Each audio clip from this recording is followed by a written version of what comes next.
కూటమి ప్రభుత్వం వచ్చిన తర్వాత సుమారుగా 1.5 సంవత్సరం అయితే అన్ని వర్గాల ప్రజల్ని, పుట్టిన పిల్లకాయల దగ్గర నుంచి ముసలాళ్ళ దగ్గర నుంచి ఎన్ని రకాలైనటువంటి ముందుగా వాళ్ళకి ఇచ్చినటువంటి హామీలు ఏవైతే ఉన్నాయో వాటన్నిటిని నెరవేర్చకుండా ఏదో భిక్షం వేస్తున్నట్టుగా ఈ రోజుకి కూడా ప్రవర్తిస్తున్నటువంటి తీరు అందరూ చూస్తూ ఉండారు.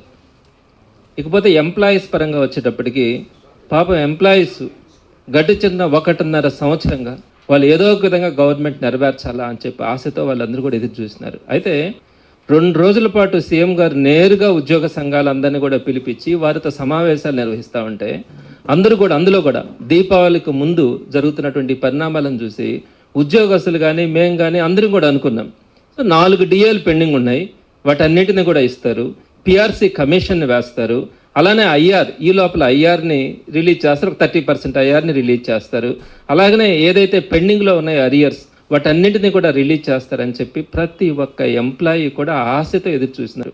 కానీ తీరా చూసేటప్పటికి సాయంత్రానికి సీఎం గారు అర్ధరాత్రి ప్రెస్ మీట్ పెట్టి ఏదో ఉద్యోగస్తులకి ఏదో చేస్తా ఉన్నామని చెప్పి ఆయన చేసినటువంటిది ఒక్క డిఏ ఇస్తా ఉన్నానని చెప్పిన తీరు చూస్తే మొత్తం ఉద్యోగస్తులందరూ కూడా నివ్వెరపోయినారు.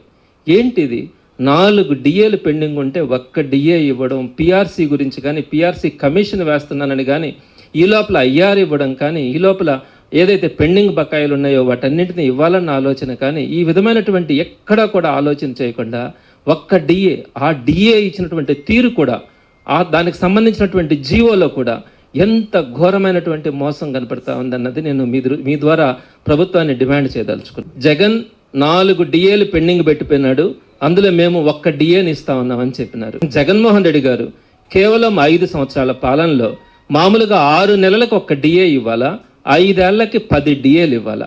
జగన్మోహన్ రెడ్డి గారు ఎన్ని డిఏలు ఇచ్చినారో తెలుసా? 11 డిఏలు ఇచ్చినారు. 5 సంవత్సరాల్లో మీరు పెట్టినటువంటి 1 డిఏ పెండింగ్ని ఇవ్వడంతో పాటు ఆయన కంప్లీట్గా 5 సంవత్సరాల్లో ఇవ్వాల్సినటువంటి 10 డిఏలు మొత్తం కలిపి 11 డిఏలు ఇచ్చినటువంటి ప్రభుత్వం ఏదైనా ఉందంటే జగన్మోహన్ రెడ్డి గారి ప్రభుత్వం తప్ప ఏ ప్రభుత్వం లేదు. పైగా ఈరోజు మీరేమంటా ఉన్నారు, జగన్మోహన్ రెడ్డి గారు 4 డిఏలు పెండింగ్ పెట్టిపోయినారు, దాంట్లో నేను 1 ఇస్తా ఉన్నాను అంటున్నారు. ఈ 3 కూడా కూటమి ప్రభుత్వం వచ్చిన తర్వాత 6 నెలలకు ఒక్కసారి ఇవ్వాల్సినటువంటి డిఏలలో ఈ 3 డిఏలు పెండింగ్ ఉన్నాయి అన్నది. ఇకపోతే 1 డిఏ అయినా మీ టైంలో పెండింగ్ ఉంది కదా అని మీరు అనుకోవచ్చు. అది జనవరి 2024 ఇవ్వాల్సినటువంటి డిఏ మీ టైంలో అదే కదా అని మీరు అనుకోవచ్చు. ఆ ఒక్కటైనా కూడా నేను దానికి కూడా చెప్తా ఉన్నా, ఎప్పుడైనా కూడా డిఏలు ఇవ్వాలన్నప్పుడు కేంద్ర ప్రభుత్వ ఉద్యోగులకు సంబంధించి డిఏని రిలీజ్ చేసిన తర్వాత ఆ తర్వాత రాష్ట్ర ప్రభుత్వాలన్నీ కూడా డిఏని రిలీజ్ చేసే అలవాటు. జనరల్గా జనవరి 2024 డిఏ ఇవ్వాల్సి ఉంటే దానికి సంబంధించి కేంద్ర ప్రభుత్వం మార్చి 6వ తారీఖున 2024 మార్చి 6వ తారీఖున ఆ డిఏని అనౌన్స్ చేసింది.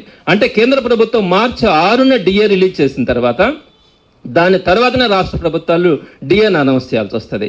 వెంటనే మార్చి 11వ తారీఖున మనకి ఈ ఎలక్షన్ నోటిఫికేషన్ వచ్చింది. కేవలం 5 రోజుల గ్యాప్లో ఎలక్షన్ నోటిఫికేషన్ వచ్చేటప్పుడు అక్కడ డిఏని అనౌన్స్ చేస్తే ఎటువంటి పరిస్థితుల్లో మీరు కోర్టులకు వెళ్ళి ఆపే పరిస్థితి ఉంటుంది. ఆ 4 రోజుల్లో డిఏని అనౌన్స్ చేయడం అన్నది ఎట్లాంటి పరిస్థితులు కూడా సాధ్యం కాదు.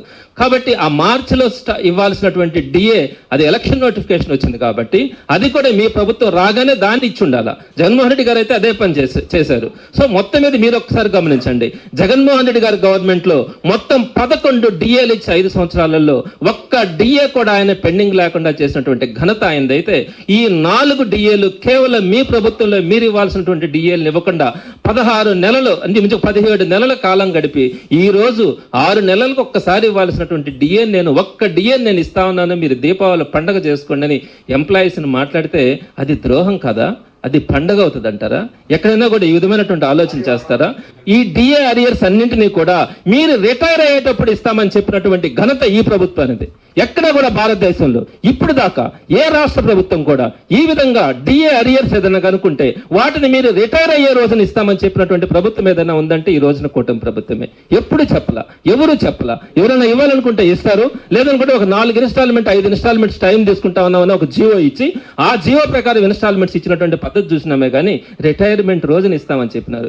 ఈ రోజు కనుక ఎవరైనా ఎంప్లాయీస్ కనుకుండి వాళ్ళకి ఒక 30 years కనుక వాళ్ళకి సర్వీస్ కనుకుంటే 30 సంవత్సరాల తర్వాత ఈ రోజు ఇవ్వాల్సినటువంటి నువ్వు 1 లక్ష రూపాయలు 2 లక్షల రూపాయలను 30 సంవత్సరాల తర్వాత నేను దీన్నే ఇస్తానని చెప్తే కనీసం దాన్ని పిఎఫ్ అకౌంట్లోనన్నా వేస్తే ఆ పిఎఫ్ అకౌంట్లో వేసిన తర్వాత దానికి సంబంధించి ఏదో కొంత ఇంట్రెస్ట్ లేనా వస్తాయి. అలా కాకుండా ఇప్పుడు ఇవ్వాల్సినటువంటి బకాయిని నేను మీరు రిటైర్ అయిన 30 ఏళ్ళ తర్వాత రిటైర్ అయినా కూడా ఈ డబ్బులు మాత్రం ఆ రోజునే ఇస్తానని చెప్పినటువంటి ఇటువంటి కొత్త సంస్కృతి ఎక్కడా కూడా లేదు. ఏ రాష్ట్ర ప్రభుత్వం కూడా చేయాలి, మన రాష్ట్ర ప్రభుత్వమే కాదు. ఇటువంటి కొత్త సంస్కృతిని తీసుకొచ్చిన తర్వాత ఎంప్లాయీస్ అంతా కూడా ఈ రోజు ఆశ్చర్యపోతా ఉన్నారు.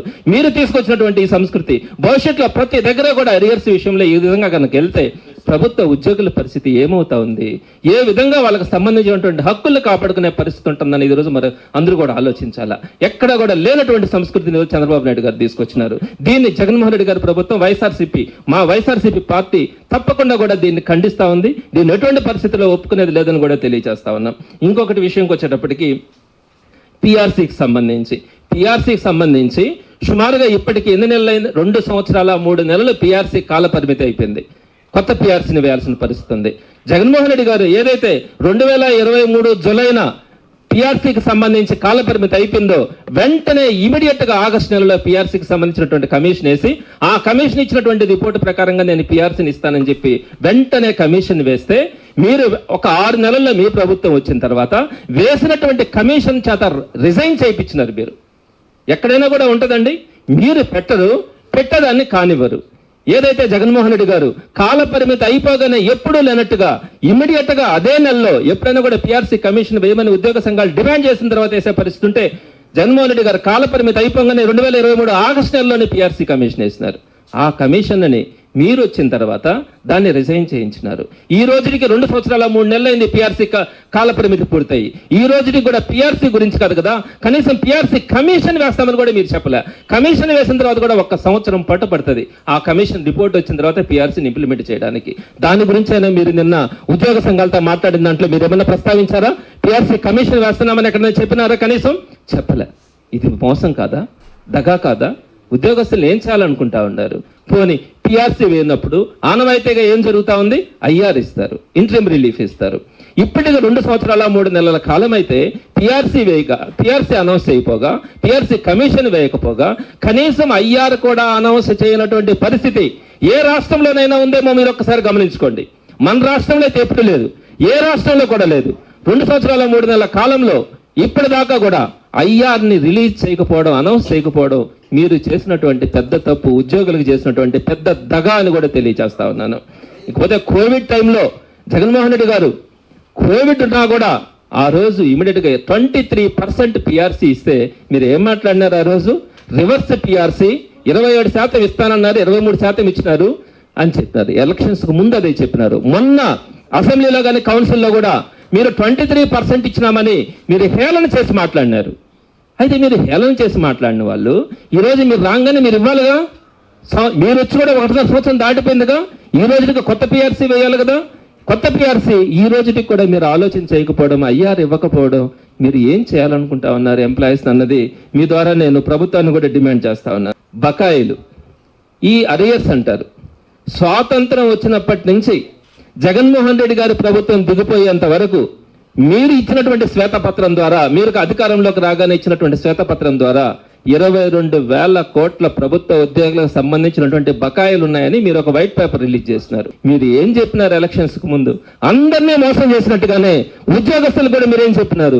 ఈ 22,000 కోట్లని దపాల వారీగా నేను ఉద్యోగులకు చెల్లిస్తానని చెప్పి మాయ మాటలు చెప్పి ఆ ఉద్యోగుల ఓట్లు వేయించుకొని తీరా ప్రభుత్వంలోకి వచ్చిన తర్వాత నిన్న మీరు ఇచ్చినటువంటి ప్రెస్ మీట్లో మీరేం చెప్పినారు?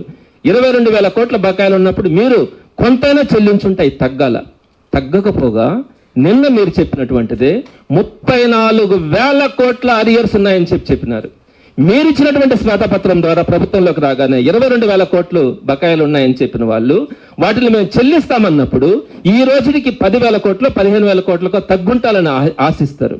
కానీ వాటిని 34,000 కోట్ల బకాయిలకి మీరు తీసుకెళ్ళినారంటే మీరు చెప్పింది మోసమని మీకు అనిపించట్లేదా?